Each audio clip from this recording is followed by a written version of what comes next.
여러분 안녕하세요. 김동규였습니다. 자, 오늘은 일단 수업하기 전에 제가 지금 기관지가 안 좋아서 기침이 좀 자주 나옵니다. 그래서 말하는 도중에 아마 기침이 좀 한 번씩 달아 나올 수도 있는데 양해 바랍니다. 항상 해마다 환절기 때마다 좀 그래요. 자, 오늘은 여러분 텍스트 중에 시의 날개 위에 괴테와 음악 이 부분을 하겠습니다. 그래서 여러분이 텍스트 출력한 사람은 그걸 참조하시고 또 제가 한 번씩 화면상으로 이렇게 띄워드리겠습니다. 화면에 텍스트도 보이고 저도 약간 희미하게 보이죠. 컴퓨터 화면으로 찍는 거라서 어쩔 수가 없네요. 자, 글자를 조금 크게 할까요? 이렇게 해도 여러분이 이제 화면에 다 들어오진 않죠. 조금 더 작게 이렇게 해서 이렇게 담아. 자,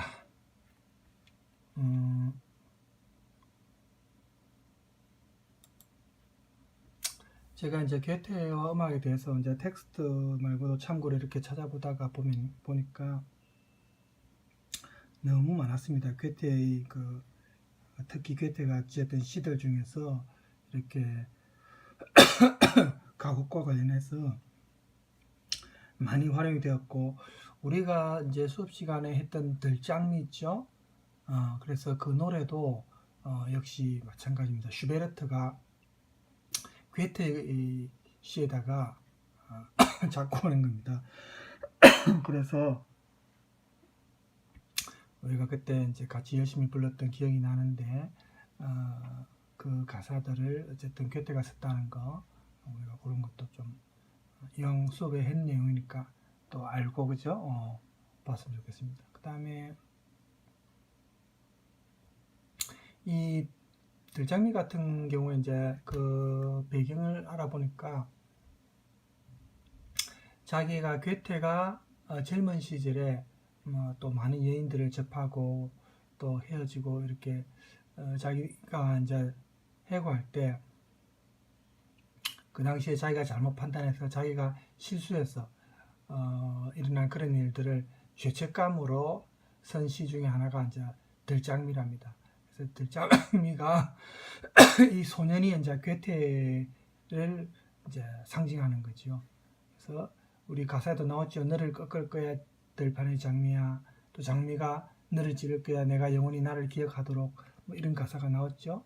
그래서 이런 게 이제 괴테의 경험과 관련된 내용들입니다. 그 다음에 괴테의 작품 중에 가장 유명한 작품 중에 파우스트라고 있죠. 거기에 이제 그레첸이라는 소녀도 나옵니다. 그래서 이런 이제 그레첸 같은 경우는 실제로 괴테가 스트라스부르크에서 법학 공부를 마치기 위해 스트라스부르크에 갔을 때 거기에 이제 있었던 목사의 딸이 프리데리케 브리온이 있는데 이 여성과 이제 사랑에 빠져서 결혼을 약속했지만 약속을 지키지 못하고 떠나게 됩니다. 스트라스부르크를. 그래서 프리데리케가 상처를 받았고 청년도 역시 괴테도 소녀의 순정을 어쨌든 자기가 꺾었으니까 죄책감에 시달리죠. 이런 게 이제 우리가 그때 배웠던 노래 들장미하고 연관이 있답니다. 그래서 이런 게 괴테와 여인들과 관련된 것은 하나의 책으로 나와 있을 정도로 무궁무진합니다. 내용이. 그죠? 그래서 우리가 수업 시간에 지금 다 다룰 수는 없고, 우리가 배웠던 노래 중에 이제 연관성이 있어서 제가 얘기를 드렸고요.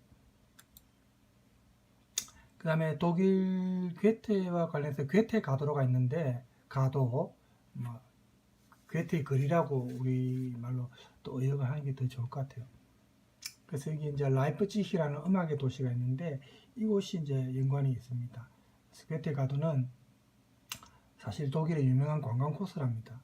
라이프치히에서 프랑크푸르트까지 7개의 도시를 여정하는 건데, 왜냐하면 이제 괴테가 라이프치히에서 공부하고 파우스트 작품을 구상했답니다. 그래서 이 사람이 학창 시절에 음악실에서 만났던 우리도 알고 있는 사람들이죠. 바흐, 멘델스존, 슈만 이런 사람들도 전부 라이프치히에서 활동했답니다. 그래서 멘델스존이 지휘자로 있었던 그 세계에서 가장 오래된 이제 관현악단이 게반트하우스입니다. 오케스트라. 또 바흐가 지휘했던 성 토마스 소년 합창단도 있었던 유명한 도시가 라이프치히입니다. 그래서 제가 화면에 이제 라이프치히를 차단근을 좀 보여드릴게요. 유명한 과거에 동독의 도시였죠. 여러분 알죠? 네, 동독이 유명했던 도시입니다.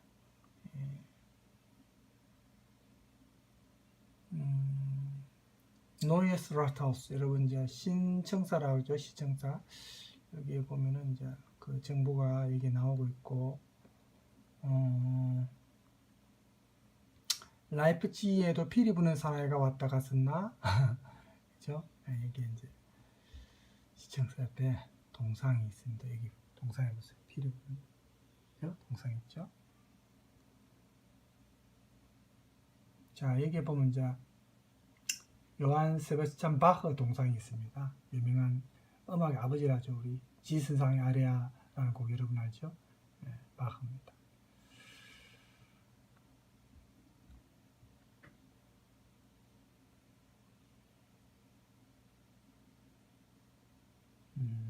조금 뒤에서 찍어 드릴게요. 어쨌든 음악의 도시입니다. 자, 여기에서는 이제 멘델스존입니다. 멘델스존이 동상 있고 이 유명한 어쨌든 그 음악가들이 전부 이제 라이프치히를 거쳐갔고 괴테도 또 라이프치히에서 이 음악가들과 교류를 많이 했기 때문에 제가 사진을 잠깐 여행 간다는 기분으로 한번 쭉 보세요.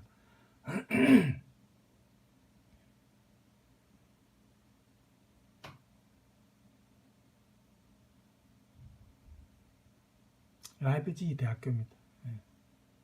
아까 위에 여기 하고 이제 지나갔죠. 여기 라이프치히 대학교입니다.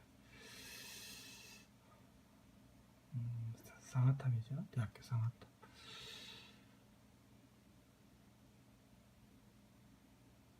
저 게반트하우스 아까 오케스트라 있죠. 2차 세계대전 때 없어졌답니다.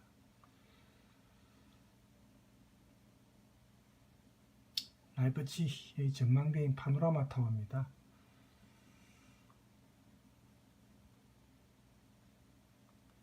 자, 그 다음에 또 제가 찾은 게 괴테와 음악 거장들 우리가 나중에 수업 시간에도 나올 겁니다. 이 사람들이 슈베르트나 베토벤이나 이런 사람들이 괴테와 연관이 있는데 또 괴테와 뭐 관계가 다密接한 건 아닙니다. 이 슈베르트 같은 경우는 괴테가 별로 반응이 안 좋다기보다는 무반응이었어요. 여기서 이제 괴테가 찬사를 보낸 사람은 멘델스존입니다. 밑에 멘델스존이 나오죠. 오른쪽에 있는 이분이 이제 멘델스존입니다. 괴테가 나이 들었을 때의 사진인데. 그래서 이런 내용도 나중에 나올 겁니다. 자, 파우스트와 관련된 사진이고. 자, 그럼 우리 그 책을 텍스트 여러분 시의 날개 위에라는 텍스트에 보면은 괴테가 살던 시대에는 음악사에서 정말 우리가 많이 아는 유명한 천재 음악가들이 굉장히 많이 활동했던 시기입니다. 그런데 괴테가 사실 이 사람들하고 아까도 제가 잠깐 얘기했지만 그 모두 교류를 나눈 건 아닙니다. 또 그 당시에 제대로 평가 안 했던 사람들도 많습니다. 괴테가 이제 모차르트를 한 번 정도 만났고 베토벤과도 휴양도시에서 한 번밖에 만나지 않았습니다. 그런데 방금 말했던 이 모차르트나 베토벤 같은 경우는 이 괴테의 시를 또 노래를 많이 작곡했고 또 슈베르트 같은 경우에는 괴테의 시를 가장 많이 작품에 활용했습니다. 사실은. 그런데 슈베르트에 대해서 별로 관심을 보이지 않았습니다. 또 슈베르트 음악을 높이 평가하지도 않았습니다. 그래서 이런 게 좀 이제 후세에는 괴테 음악적 자질에 대해서 음을 드린 사람들도 있습니다. 그 괴테 본인 스스로도 또 자기 주 영역은 음악이 아니고 문학이다 이런 말도 물론 했지만, 그러나 우리가 괴테가 문학뿐만 아니고 여러분 알다시피 인문과학이든 자연과학이든 건축이든 모든 경계를 넘나들며 활동했던 그런 분 아닙니까? 그죠? 우리 독일 문화원을 왜 괴테 인스티튜트를 하겠습니까?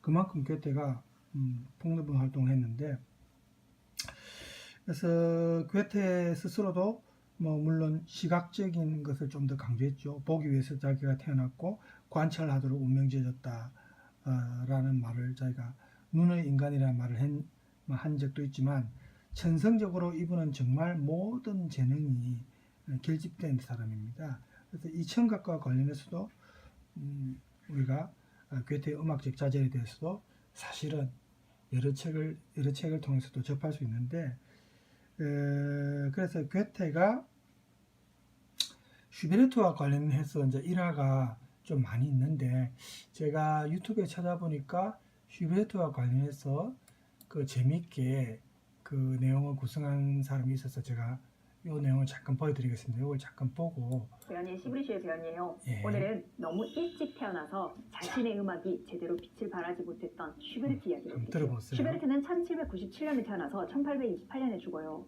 이 31살이라는 짧은 생애 동안 약 1000곡에 가까운 곡을 작곡하죠. 하지만 슈베르트는 이렇게 많은 곡을 작곡했음에도 불구하고 평생 가난과 자신의 타고났던 병약함으로 인해서 늘 아프고 힘들게 생을 살았던 사람이에요. 그런데 이런 슈베르트에게는 참 좋은 친구들이 많았어요. 여러분, 슈베르트의 마왕 아시죠? 이 작품에는 4명이 등장하죠. 아픈 아이, 그 아픈 아이를 말에 태우고 집으로 가고 있는 아버지, 그리고 이 아이를 계속 꼬시고 있는 저승사자 같은 마왕, 마지막 이 내용을 설명해주고 있는 해설자, 이 4명을 한 사람이 노래해야 되는 성악가들에게는 굉장히 어려운 작품 중에 하나인 마왕 아시죠? 이 마왕의 가사는 슈베르트가 지은 게 아니에요. 예술 가곡들의 가사는 독일 문학가의 시로 지어지는 편인데, 이 가곡의 가사는 괴테가 지었어요. 슈베르트가 이 마왕이라는 작품을 지은 걸 친구가 보고는 슈베르트에게 이런 건의를 합니다. 야야, 이거 괴테 선생님이 시로 지었으니까 이거 괴테 선생님한테 이 곡을 보내드리면 선생님 정말 좋아하실 거야.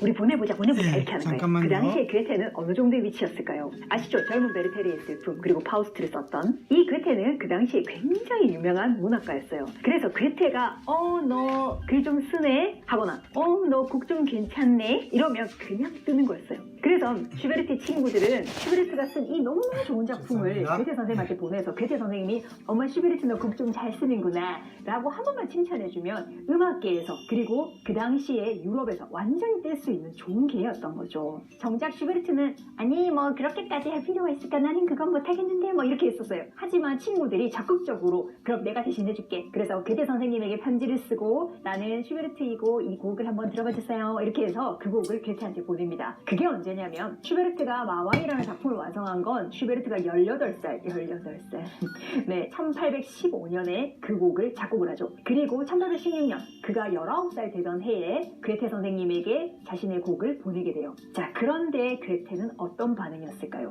그 당시에 괴테는 음악은 시를 능가하지 못해, 그냥 이건 별로야 이렇게 해서 거들떠 보지도 않았죠. 그리고 괴테 선생님으로부터 아무 연락이 없는 걸 보면서 슈베르트도 그리고 슈베르트 친구들도 굉장히 많이 실망을 하죠. 그리고 슈베르트가 죽고 나서 1825년 다시 한번 자신의 작품을 보내봐요. 그때는 멘델스존도 자신의 작품들을 몇 곡을 괴테 선생님한테 같이 보냈는데, 멘델스존한테는 좋은 곡 보내줘서 고마워 라고 얘기했는데 슈베르트는 여전히 뭐 이런 듣도 보도 못한 이상한 애가 자꾸만 보내네 이런 반응이었어요. 그리고 사실은 괴테는 멘델스존과는 아주 집안적으로 친한 사이였습니다. 왜냐하면 우리 클래식 음악가들의 특징이 좀 그렇잖아요. 가난하고 힘들고 어려운 상황에서 작곡한 작곡가들이 많아요. 그런데 유일하게 아주 부잣집 아들이 하나 있었는데 그 사람이 바로 펠릭스 멘델스존이죠. 왜냐하면 멘델스존 아버님이 은행가였거든요. 그러니까 은행가집 아들인 거죠. 아주 부자였어요. 그래서 멘델스존은 며칠씩 괴테 집에 가서 선생님 우리 아버님이 선생님 댁에 조금 있다가 오래 가시는데요 하면 어서 우리 집에서 푹 쉬다가 이렇게 했다고 해요. 그리고 멘델스존의 음악 작품을 굉장히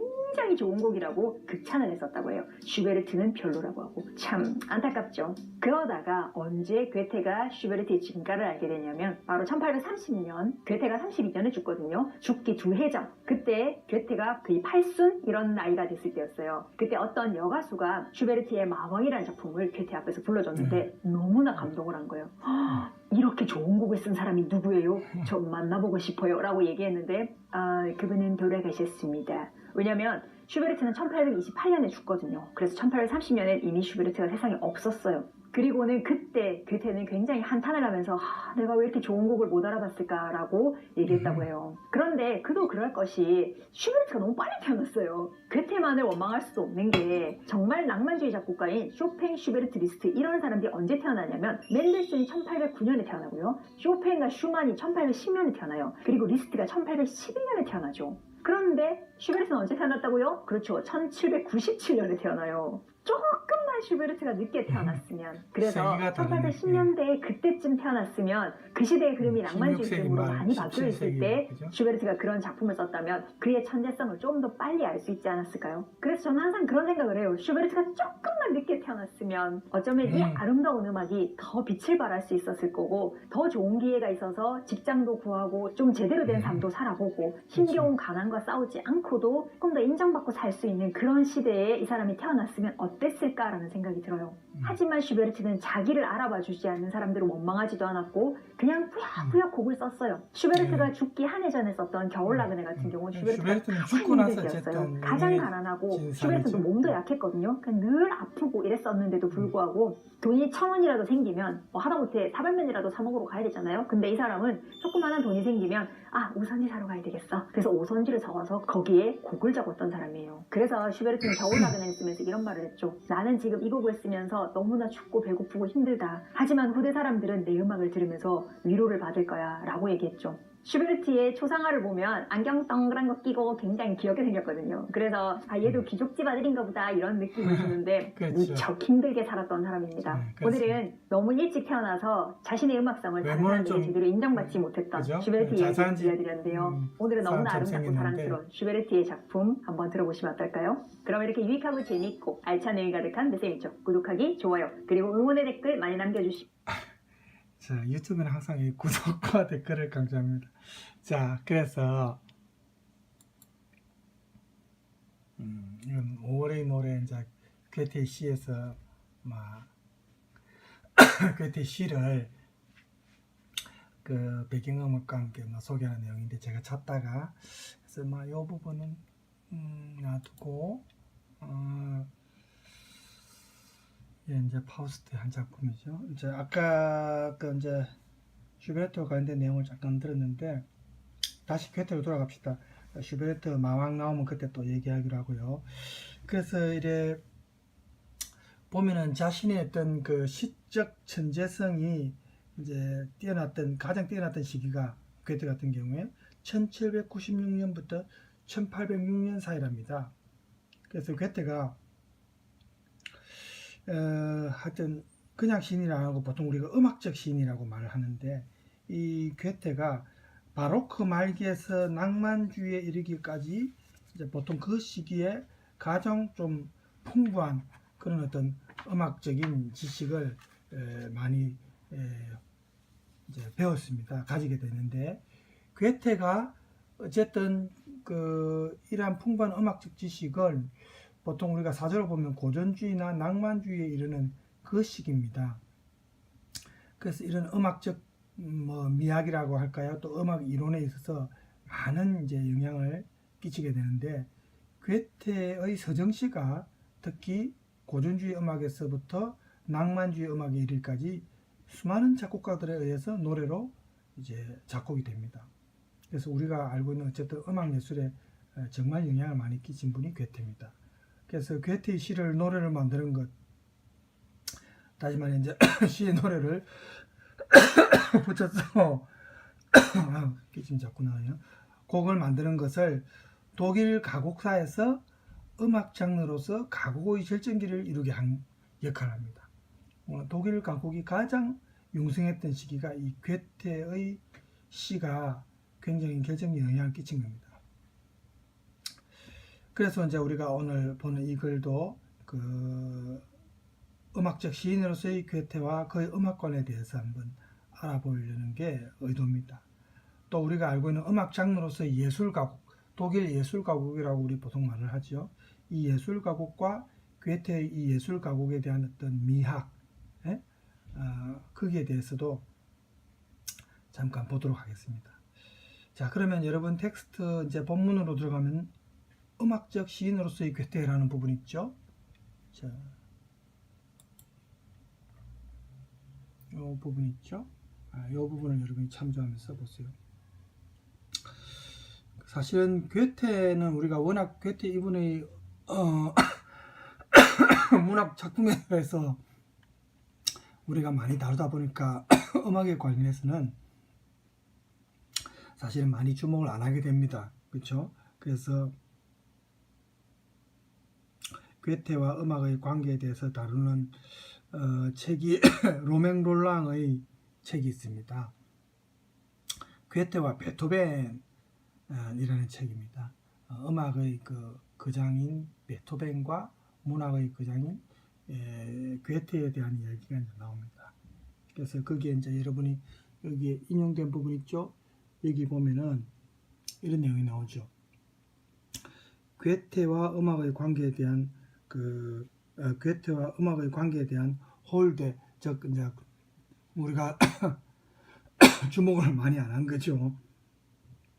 이거는 독일뿐만 아니고 프랑스에도 특히 그랬답니다. 프랑스도 이제 괴테가 유명하지만 괴테가 문인이니까 음악에 대해서는 깊은 관심을 가진 문인들이 있다 해도 음악적 취향은 아마추어 수준일 거다 보통 이렇게 생각하기 때문에 괴테도 그럴 거다 생각을 해서 별로 관심을 안 가졌답니다. 하지만 괴테의 예술 생활을 처음부터 끝까지 철저히 추적하다 보면 이게 선입견이라는 것을 알게 됩니다. 괴테의 삶에서 차지하는 음악에 대한 비중은 정말 크다는 것을 우리가 알 수가 있습니다. 자, 여러분, 그래도 배경이 조금 너무 삭막한 글만 띄우는 건 그렇고, 여기에 지금 아까 우리가 보던 라이프치히입니다. 그죠? 라이프치히의 그 시청 앞에 있는 동상이고, 잠깐만요. 아까 라이프치히 대학이 지나갔죠? 그 대학, 이건 이제 대학은 아니고, 거기 뭡니까? 유명한 건축물입니다. 파노라마 타워. 아까 라이프치히 대학이, 자, 요 라이프치히 대학 상아탑이 보이네요. 그죠? 여기 이제 라이프치히 대학이고, 그죠? 라이프치히 대학을 조금 우리가 화면상으로 이게 안 낫겠습니까? 우리가 대학생이니까, 그죠? 자, 프랑크푸르트에서 유년 시절을 괴테가 보낼 때 노래와 피아노를 많이 배웠는데 또 이때 이태리 오페라들도 많이 접했답니다. 그리고 첼로도 배웠답니다. 대학 시절에. 그러니까 괴테가 어쨌든 음악적 재능이 뛰어나다는 걸 알 수 있어요. 그죠? 네. 그래서 베토벤처럼 괴테가 이제 걸으면서 노래를 부르면서 시도 썼고 뭐 이랬답니다. 작곡도 하고. 그래서 또 바이마르 공화국 시절에는 자기의 개인적인 합창단도 운영을 하고 이렇게 음악에 대해서 어쨌든 열정이 뛰어난 분이 괴테였습니다. 그래서 언어의 음악성을 일찌감치 이제 괴테가 느꼈고 시를 쓰면서도 이런 걸 많이 활용했는데 괴테의 소망 중에 하나가 무대 위에서 이 자신의 시와 음악을 결합해서 한번 공연하는 한 번이 아니고 이제 여러 번 공연해 보겠다는 게 이제 자기 바람 중에 하나였다는데 괴테는 자신이 창단한 이런 합창단 그리고 이제 또 집에서도 보통 연주를 하죠. 그 당시에는 하우스 콘체르트라고 합니다. 그래서 이런 세속적인 음악이나 특히 이제 민요와 종교 음악을 많이 이제 이 사람이 관심이 많았는데 민요를 굉장히 또 괴테가 사랑했답니다. 그래서 대학 시절에 헤르드와 이제 괴테가 만났을 때 음악적 시인으로서의 괴테가 이 헤르데한테서 배운 것은 민속 문학의 중요성이었습니다. 여러분 알다시피 헤르데는 이 민요를 많이 수집한 사람 아닙니까? 그죠? 민요의 대가입니다. 그래서 이 헤르데에게서 배운 이런 음악과 관련된 내용이 괴테의 예술관 형성에도 굉장히 영향을 많이 끼쳤고, 그래서 헤르데가 민요를 많이 수집했는데 이 시기에 이제 루소, 여러분 철학자 루소 알죠? 루소 같은 경우도 괴테한테 영향을 많이 끼쳤습니다. 루소의 자연관 있죠? 자연관이 영향을 이제 많이 끼치는데 자연에 대한 어떤 시각, 새로운 시각, 또 독일 민속 음악에 대한 관심, 그러니까 헤르드와 루소한테서 괴테가 영향을 많이 받았다 이렇게 볼 수 있고, 헤르드의 이러한 예술 이론이 괴테가 원래 추구했던 자연스럽고 단순한 것, 여기서 단순하다는 게 뭐 간단하다 이런 뜻이라기보다는 순수하고 절제되고 또 원초적인 게 자연에서 유래한다, 명료하고 여러 가지 의미가 들었지만 간단하다는 말은 아닙니다. 그렇게 여러분이 생각하시면 이제 오해를 불러일으킬 수 있기 때문에 제가 그런 의미로 얘기했습니다. 단순하다는 것이 간단하다는 말은 아니고 많은 표현력과 감정을 어쨌든 갖고 있는 자연에서 유래하는 명료한 것을 말합니다. 헤르데의 생각을 이렇게 접하고 괴테가 민요 수집에 나서는데 헤르데와 괴테는 엘자스 지방의 민요를 수집해서 민요집을 발간하기도 했습니다. 그래서 이 두 사람이 어쨌든 발굴한 민요들이 자신의 시 창작 활동에 많이 활용이 됐습니다. 이 민요들이 괴테의 발라데, 민요적 형식과 소재를 담고 있는 이 발라데가 노래하기에 아주 적합했기 때문에 많은 작곡가들이 활용을 했습니다. 그 다음에 음악가로서의 괴테를 논할 때 우리가 이 오페라에 대한 괴테의 관심, 또 이런 거를 우리가 얘기를 안 할 수 없는데, 괴테의 유명한 그 이탈리아 여행 있죠? 이때 카이제와의 만남이 괴테의 음악적 이해에 있어서 중요한 의미를 갖습니다. 이 로마에서 괴테가 오페라뿐만 아니고 뭐 중세 음악이라든지 뭐 이런데 르네상스 음악가들의 음악에도 많은 관심을 기울였는데, 그래서 이제 괴테가 독일로 돌아왔을 때 바이마르에서 총감독직으로 있을 때 바이마르에서 이제 공연을 많이 하는데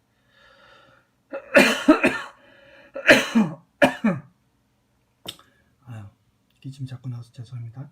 1794년에 처음 공연한 이후에 그 뒤부터 쭉 한 82번을 했습니다. 1815년까지.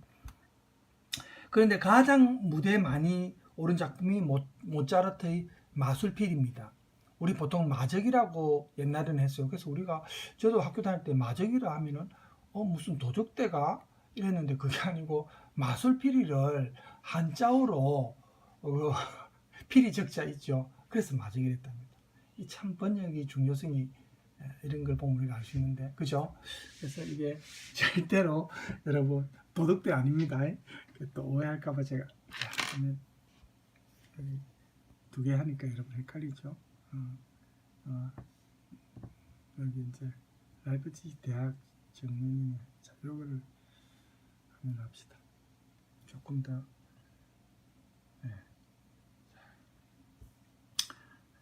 딱 그물 모양이 참 특이해요, 그죠? 사나트문. 그래서 마술피리가 원래 그 제목입니다. 괴테가 파우스트 2부를 이 당시에 또 쓰기 시작했다는데, 이렇게 괴테의 파우스트에 나타나는 이런 음악적 요소가 어쨌든 간에 우리가 하나로 열거하기 힘들 정도로 방대한 것을 알 수가 있습니다. 로멜 롤랑의 이제 괴테와 베토벤이라는 저서를 보면 이런 내용들이 많이 나옵니다. 그래서 음악가로서의 괴테 혹은 괴테의 작품의 근간을 이루는 음악적 이념에 대해서 로멜 롤랑에 나온 책에 이런 표현이 있습니다. 자, 여러분 우리 텍스트에서 참조하면 자, 이 내용입니다. 자, 괴테가 죽기 직전에 완성했던 이 파우스트, 그죠? 파우스트에서 괴테 음악은 그 낭만주의 시대의 아름다운 동화를 연상시키고 또 바그너의 그 악상을 능가한답니다. 괴테가 비록 베토벤이나 슈베르트 또 뭐 이런 당대 유명한 작곡가들의 새로운 음악에 큰 반응을 안 했다 하지만 그럼에도 불구하고 이들의 음악을 시로 장식하고 채색했던 시적 세계를 어쨌든 괴테의 도움을 많이 받았죠. 그래서 그 영향력을 무시하셨고 시에 담긴 음악적 요소를 볼 때도 괴테가 심지어는 이 작곡가들의 음악보다 더욱 위대한 음악을 창조하는 데 영향을 끼쳤다. 이렇게 이제 이 책에 나와 있습니다. 자,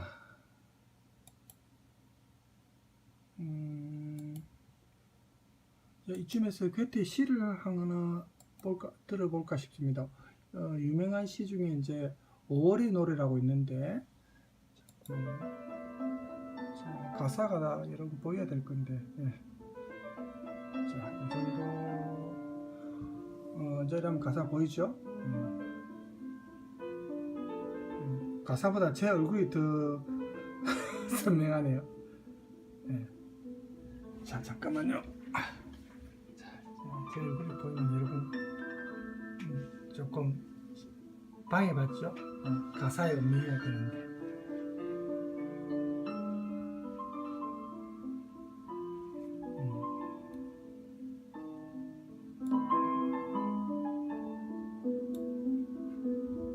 그래도 보이네요, 제 얼굴이.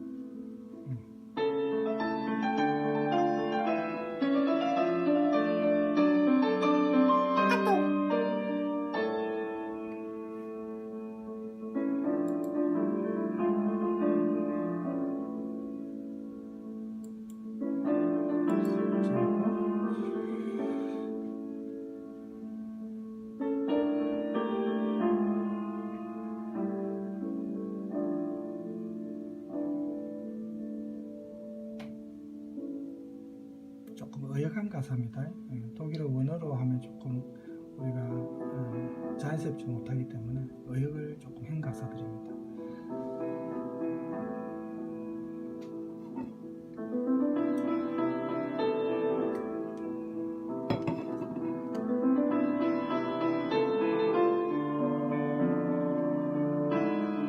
독일에 원어가 있었으면 더 좋았을 텐데, 그죠?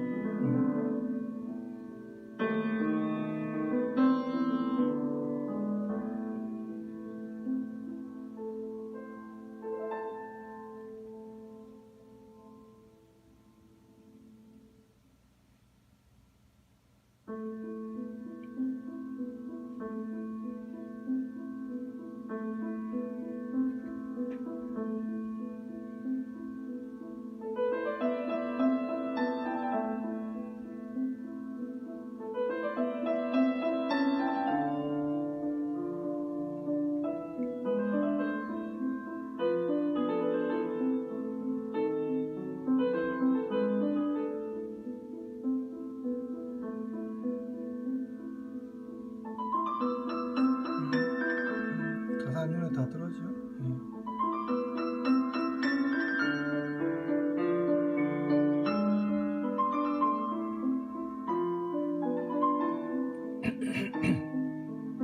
이렇게 말을 안 할 때는 기침이 안 나와요. 제가 말을 하니까 기침이 자꾸 나와요.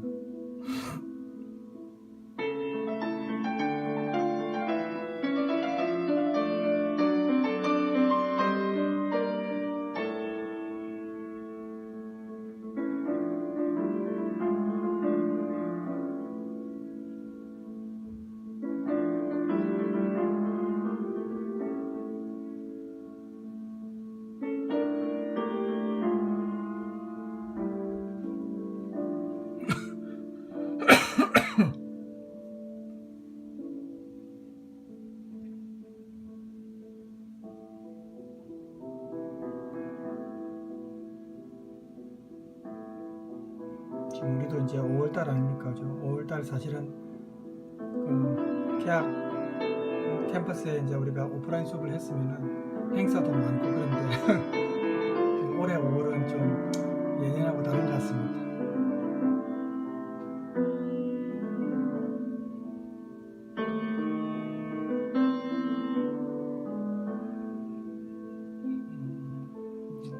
자, 이 정도 합시다. 자, 괴테의 막 원어를 같이 보면 좋겠지만, 막 파우스트 아까 장면 중에 하나죠. 이 화면 조금 화면에 싹 다 들어옵니다. 제 스마트폰 안에 다 들어오니까 이걸 띄우겠습니다. 그래서 괴테의 그 음악론을 잠깐 우리가 보니까 괴테가 아무래도 이 문학 작가니까 표현을 할 때 문학적 표현을 좀 많이 했습니다. 그래서 음악을 마치 강물이 바다로 흘러들듯이 모든 시가 흘러나오고 또 흘러들어가는 그런 곳이 음악이다. 이런 말도 했습니다. 그래서 괴테가 자연과학에 대한 지식이 풍부하다는 걸 우리가 많이 알 수 있는데, 그래서 색채론이라는 책도 쓰지 않았습니까? 그죠? 그래서 색채론처럼 음악과 관련해서 이론도 괴테가 구상도 하고, 또 괴테가 그 당시 음악적 지식을 갖는데 많은 영향을 받은 사람이 작가 중에 라이하르트라고 있습니다. 이 사람한테서 음향학과 관련된 그런 지식을 많이 얻었고, 또 서로 공동 작업도 이 사람이 제안했습니다. 라이하르트에게. 근데 괴테의 그 이론의 목표는 음악 이론을 물리학적으로 밝히는 것은 아닙니다. 그런 거는 아니고, 괴테는 아무래도 문학 작가니까 좀 더 자연스러운 방식, 즉 예를 들어서 눈이 색을 감지할 수 있는 감각기관이라면 이론에서 볼 때 여기에 해당되는 것은 귀다. 즉 자연이 눈의 감각과 지각을 통해서 색으로 드러난 것처럼 자연의 또 다른 시작은 청각을 통해서다. 이렇게 이제 괴테가 생각을 했습니다. 그래서 색채론에서 괴테가 이론과 관련해서 한 말이 있는데, 자, 우리 텍스트 한번 볼까요? 여기에 보면은 괴테가 한 말이 여기 끝에 나오죠. 만약 우리의 눈이 햇빛과 같은 것이 아니라면 어떻게 우리가 그 빛을 감지할 수 있겠는가? 만일 우리 안에 신적인 힘이 살아있지 않다면 어떻게 신적인 것이 우리를 황홀하게 할 수 있겠는가? 이런 표현이 나옵니다. 자, 그래서 괴테가 이런 그 색채론에서도 음과 관련해서 어쨌든 자기의 생각을 많이 피력을 했어요. 이렇게 색과 음이 서로 사실은 비교될 수 있는 대상은 아니죠. 그 조금 서로 다른 분야인데, 그렇지만 이 두 가지가 색과 음이 더 높은 법칙을 우리가 생각한다면은 다 어쨌든 한 줄기다. 여기에서 서로 퍼져나왔다, 연역된다, 이렇게 생각을 한 겁니다. 괴테는 마치 하나의 골짜기에서 두 개의 강줄기가 이렇게 파생되는 것처럼 이제 그렇게 생각한 겁니다. 그래서 색과 음도 이렇게 생각한 거죠, 괴테는. 그래서 이 두 가지가 서로 나뉘고 또 합쳐지고 뭐 이렇게 하다가 서로 영향을 미친다, 이렇게 괴테는 생각을 했습니다. 그래서 이론과 관련해서 괴테가 슐로스라는 분과 편지 교환해서 말한 내용을 보면은 괴테가 음향학을 자연주의적 관점에서 파악하고 있다는 것을 알 수가 있습니다. 괴테에게 있어서 그 음악 예술은 결코 물리적, 아까도 얘기했지만 물리적인 음향학이 아니고, 이 사람이 문학 작가니까 그래서 그런지 모르겠지만 인본주의적 관점에서 항상 이 사람은 생각을 했습니다. 그래서 괴테에게 음의 세계라는 것이 목소리로부터 귀를 거쳐서 또 감각적이고 또 윤리적으로 감동을 불러일으키는 것이다. 그래서 괴테가 음악과 관련해서는 항상 음악적인 면과 자연과학적인 면과 또 인식론적인 면 이런 걸 모두 같이 생각을 했습니다. 그래서 바이마르에서 이 사람이 오페라 하우스 책임자로 있었댔죠. 괴테가 그때 이 음악적이고 실용적이고 또 이론도 이제 만든 그런 사람으로서 또 작가로서 이 사람이 음악에 대해서 한 가지 생각만 가진 게 아니라는 것을 우리가 유추를 할 수 있는데 괴테의 음악관이 이렇게 좀 보면은 자연과 관련되어 있다는 것을 우리가 알 수 있는 내용이 이제 인용된 부분이 155쪽에 나옵니다. 자, 155쪽을 한번 보면은 자, 요 부분인데 제가 읽어드리겠습니다. 문학에는 아주 초자연적인 현상이 담겨있네. 무의식적인 작품에서 특히 그렇지. 그러한 작품은 오성이나 이성으로는 미치지 못하며 또 그런 만큼 상상을 뛰어넘어 압도적인 영향을 미친다네. 이와 같은 현상은 음악에서 가장 두드러지게 나타나지. 왜냐하면 음악은 오성으로는 결코 도달할 수 없는 높은 곳에 있기 때문이지. 또한 음악에서는 모든 것을 지배하고 그 누구도 해명할 수 없는 힘이 생겨 나오기 때문이네. 음악은 사람들에게 신령스러운 영향을 미치는 중요한 수단들 중의 하나일세. 자, 그래서 이런 이제 그 괴테의 생각을 우리가 접하면은 괴테는 어쨌든 간에 이 음악의 신비로운 힘, 음악적인 어떤 직관력, 이런 거, 그래서 음악에서 이성보다 더 깊이 들어가가 언어와 분석적 지식에 대해서 항상 폐쇄되어 있던 그런 영역을 관통하는 특권이 이 음악에 있다는 것을 괴테는 항상 강조했습니다. 그래서 괴테는 어쨌든 그 이성과 오성도 물론 중요하지만 어떤 자연스러운 어떤 감각, 감정 이런 걸 굉장히 높이 평가했거든요. 거의 문학 작품에서도 이제 그런 게 많이 나오죠. 그래서 음악적 형식을 완성한 음악적 형식의 완성이라는 것을 괴테는 비악곡이 아니고 성악곡, 그러니까 악기보다는 물리적인 어떤 악기를 통해서라기보다는 사람의 목소리, 성악곡에서 보통 그 음악의 형식이 완성된다 이렇게 봤습니다. 그러니까 리듬이나 운율도 중요하지만 또 가사 이런 걸 또 중요시한 거죠. 가사의 내용을 음미해야 된다는 거죠.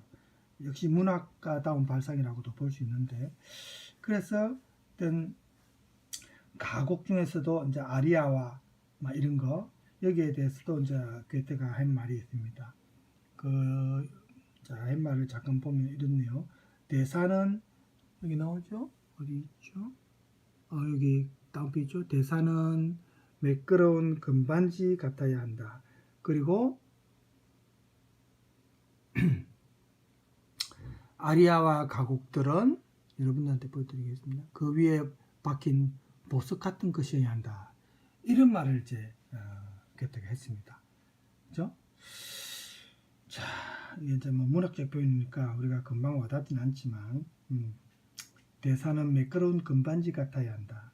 그리고 아리아와 가곡들은 그 위에 박힌 보석 같은 것이어야 한다. 자, 괴테가 이렇게 시가 음악화될 때 시가 음악의 지배적 힘에 눌려서 그 고유성을 잃어버리면 안 된다. 그걸 항상 두려워했습니다. 그래서 시와 음악이 어쨌든 동일한 뿌리를 가지고 있기 때문에 서로 조화를 이루어야 된다는 것을 항상 염두에 두고 있었습니다. 음악과 문학이라는 이 두 예술의 공통분모는 이 두 예술 모두가 이야기하는 것이다. 우리 독일어로 에르젤렌이라죠. 이야기한다, 서술한다. 그래서 결국은 그 얘기하는 서사가 중요하다는 거죠.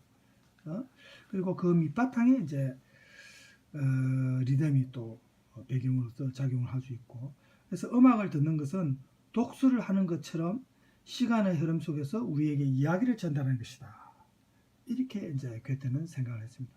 그래서 음악을 듣는 사람은 음악을 어떤 음의 연속에 의해서 행동이나 어떤 그 주인공들의 생각이나 또 주인공들의 이야기나 이런 것을 들을 수 있다는 점에서 음악에서 문학적 요소를 이제 괴테는 찾아낸 거죠. 이런 이유 때문에 괴테는 항상 그냥 읽지만 말고 항상 노래를 부르라 이런 말을 했답니다. 네? 읽지만 말고 노래를 부르라. 이것도 문학적 표현인데 노래 부르듯이 그죠? 운율 리듬을 타고 그래서 이제 괴테의 이런 표현을 이제 보통 담화 음악이라고 합니다. 그냥 음악이 아니고 담화 이야기를 나누는 듯한 음악. 우리 텍스트에도 나오죠. 담화 음악이라고. 그래서 이런 담화 음악을 이제 우리가 괴테가 창시했다고 이제 보통 얘기를 하는데 괴테가 어쨌든 이 담화 음악 분야에서의 마이스터라고 볼 수 있습니다. 대가. 그래서 바이마르 극장에서 이제 자기 그 극장에 소속된 배우들을 이 사람이 이제 관리할 때 괴테가 배우들에게 이 음악적 담화라는 훈련 과정을 항상 거치도록 그렇게 했습니다. 그래서 연극 리허설을 지도할 때도 괴테는 실제로 리듬과 대사의 속도를 지시하면서 막 지휘봉도 사용하고 마치 연주하듯이 막 그렇게 했습니다. 그래서 괴테가 이제 에크만과의 대화라는 유명한 그 책으로도 나와 있죠. 여기에서 보면은 괴테가 이제 이런 얘기했습니다. 음악과 관련해서 박자라는 것은 우리 무의식처럼 시적 느낌에서 오는 것이다. 우리가 시를 쓸 때 만약 그 박자를 생각을 통해서 구하려고 한다면 절대로 올바른 작품이 나오지 않는다. 이렇게 말을 했습니다. 괴테는 리듬이 어떤 이성적인 어떤 계획적인 도식 속에서 진행되는 마치 기계적인 그런 박자가 아니라 우리 정신과 육체의 운동에서 생성되는 균형적인 맥박과도 같아. 이 좀 문학적 표현이죠. 사람의 맥박과도 같아. 그래서 자연스럽게 자연으로부터 주어진 어떤 그런 노래, 발걸음, 연주, 시적 언어 이런 게 중요하다 이렇게 봤습니다. 그래서 괴테에게 있어서 리듬은 좀 마술적인 것이고 또 우리 인간을 숭고하게 할 수도 있고 뭐 이런 어떤 특징을 지닌 것이 리듬이다. 괴테는 그렇게 항상 얘기를 했습니다. 그래서 괴테의 시에 나타나는 리듬의 특성을 당대의 음악가들이 어떻게 봤는지 이제 인용문을 잠깐 여러분을 제가 찾아드리겠습니다. 어디냐면 156쪽입니다. 그래서 자, 요 부분입니다. 멜로디 나와 있는 요 부분. 멜로디는 시의 감각적 생명이지요. 시의 정신적인 내용이 우리의 마음속에 스며드는 것은 멜로디를 통해서가 아니겠습니까? 괴테의 작품 중에 이제 빌헬름 마이스터의 그 수업시대라는 책이 있죠, 여러분. 거기 보면 민용의 노래라고 있습니다. 거기에 보면 이제 민용의 노래에 나오는 노래가 우리나라 가사로는 이제 제목이 그대는 아는가 저 글자가 잘 안 보네요. 저는 보입니다만 여러분이 또 안 보시죠. 그대는 아는가 저 남쪽 나라를 이런 제목으로 알려진 노래인데 이 가곡의 전체적인 감각적 분위기를 전해주는 게 바로 멜로디다. 괴테는 그렇게 이제 얘기를 했습니다. 그래서 이런 걸 보더라도 이제 베토벤 같은 경우에 이제 평소 괴테를 존경했지만 괴테의 이런 음악적 직관력을 베토벤이 어쨌든 일찍이 알아봤습니다. 다른 사람들이 알기 전에 보통 괴테는 이제 유명한 문학가로 우리 보통 알고 있었을 때 베토벤이 음악가니까 괴테의 이런 음악적 직관력을 알아봤답니다. 그래서 괴테 자신 스스로가 이 음악과 언어와의 관계를 어쨌든 간에 예를 들어서 이제 이런 그 음악과 문학과의 관계를 설명할 때 괴테가 텍스트는 일종의 촉을 그립니다. 촉은 완성된 게 아니죠. 그래서 완성된 그림은 아니지만 오페라 텍스트에서 중요한 것이 내용이나 사상보다는 오히려 감정적인 요소, 즉 극적인 음악적 효과다. 이렇게 말을 했습니다. 하지만 자, 괴테가 자신의 작품에 관해서만큼은 음악이 시에 종속돼야 된다. 그러니까 시가 조금 더 중요하다고 이렇게 이제 본 거죠.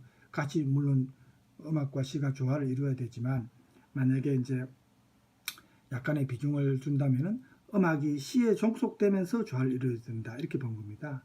그래서 이렇게 문학에 있어서 시가 조금 더 우위에 두어야 된다. 그래서 이 사람이 이제 우리가 보통 예술 가곡이라 하는 것이 이런 어떤 특징을 지니고 있는 거예요. 그죠? 그래서 괴테의 합리적 사고의 바탕인 이 계몽주의 미학에 의하면은 언어의 역할은 음악 그 이상의 것이다. 이성에서 이제 유래하는 이 언어가 다른 모든 예술을 능가하는 표현 수단이기 때문에 이렇게 계몽주의적 고전주의적 음악권을 대변할 때 괴테는 낭만주의적 음악관과는 조금 거리를 두었습니다. 감성에 좀 더 중점을 두는 낭만주의보다는 역시 고전주의의 대가라고 볼 수 있는 괴테의 입장은 조금 달랐다는 거죠. 그래서 괴테가 시에 내재된 서정적 성격이 음악을 통해서 우리가 귀를 통해 감각적으로 인지될 수 있다. 그래서 음악은 시의 형식과 내용을 상징적으로 소리화해야 한다. 이렇게 보통 말을 했습니다. 그렇죠? 그래서 괴테가 이렇게 예술 가곡을 선호한 것은 이런 발언을 통해서 우리가 알 수가 있고 또 단어의 표면적 뜻보다는 상징적 표현을 중요시했습니다. 그렇죠? 그래서 역시 시가 예술 가곡의 적당한 작사로서 아주 적당한 장르라는 것을 알 수가 있죠. 그 다음에 고전주의자 괴테가 이 인간의 근원적 자연성을 상징적으로 표현하고 이를 노래로 성화해가지고 좀 교육적인 의미에서 널리 전파하고자 했던 것이 바로 이 예술 가곡입니다. 그래서 이제 독일에서 이 예술 가곡이 굉장히 평가를 많이 받는 거죠. 음악을 그냥 듣는 것만이 아니고 이야기를 듣는 것이다. 그죠? 리듬만 듣는 것이 아니고 내용을 그죠? 음악을 통해서 전달받는 것이다. 이렇게 생각할 수 있는 겁니다. 괴테가 이렇게 인간을 통해서 실현되는 음악의 이념이 인간 세계의 조화와 화합을 통해서 가능하다, 이루어질 수 있다 이렇게 항상 생각했고 이러한 인간 정신의 근원적 현상이 바로 아까 제가 말했던 단순성입니다. 단순하고 소박한 특히 우리 민요를 많이 수집했댔죠. 이 민요가 굉장히 소박하면서 단순하답니다. 이 간단하다 말은 아니겠죠. 이런 민요에서 예술 가곡이 유래한다는 것을 알 수가 있고 괴테가 이제 또 한 말 중에 음악은 인간에게서 흘러나와 인간에게로 다시 돌아가는 것이다. 즉 인간 스스로가 하나의 그 자체가 인간 스스로가 하나의 울리는 도구다. 음악의 어떤 도구다. 이렇게 본 거죠. 그럼 인간은 악기가 아니지 않습니까? 그러니까 인간은 즉시 말하는 존재, 이야기하는 존재니까 이게 예술 가곡하고 연관이 있다는 것을 우리가 알 수가 있습니다. 어쨌든 인간이 이렇게 육체적으로, 윤리적으로 또 미적으로 굉장히 평가를 받는 거죠. 음악과 관련해서. 괴테가 이제 한 말 중에 괴테의 생각을 드러내는 부분이 또 여러분 텍스트에서 또 나오죠. 마지막 부분에 나오죠. 아마 저기 158페이지입니다. 한번 볼까요? 자, 여기입니다. 제 위쪽이죠. 여기에 보면은 음악을 사랑하지 않는 사람은 인간이라 부를 가치가 없습니다. 음악을 사랑하기만 하는 사람은 이제 겨우 반쯤만 인간이죠. 하지만 음악을 실천하는 사람은 온전한 사람입니다. 이것도 좀 문학적 표현인데 이렇게 또 말을 했습니다. 괴테와 관련해서 좀 그러니까 파우스트에 나오는 음악이라든지 제가 찾기는 많이 찾았는데 너무 길어요, 분량이. 그래서 제가 이 수업 시간에 좀 들으려고 하니까 너무 분량이 길어서 그러면 뭐 그거 들으면 수업 시간 다 잡아먹을 정도 돼버리니까 제가 감히 엄두를 못 내서 막 안 했고 아까 짧은 것만 몇 개 괴테의 5월의 노래 그 시하고 그 다음에 슈베르트와 관련된 일화 정도만 소개했습니다. 진짜 짧은 분량이라서 제가 좀 더 찾아보고 또 독일 예술가곡과 괴테와 관련해서 좀 괜찮은, 너무 길지 않은 내용이 있으면 다음 시간에 또 들려주도록 하겠습니다. 지금 시간이 1시간 다 됐기 때문에 일단 오늘은 158쪽, 여러분 158쪽까지 했고, 다음 시간에 이 부분 독일의 예술가곡과 괴테의 예술가곡 미학, 이 부분에 대해서 보도록 하겠습니다. 자, 여러분 남은 시간 즐겁게 보내시기 바랍니다. 건강관리 항상 잘 하시고요. 고맙습니다. 수고하셨습니다.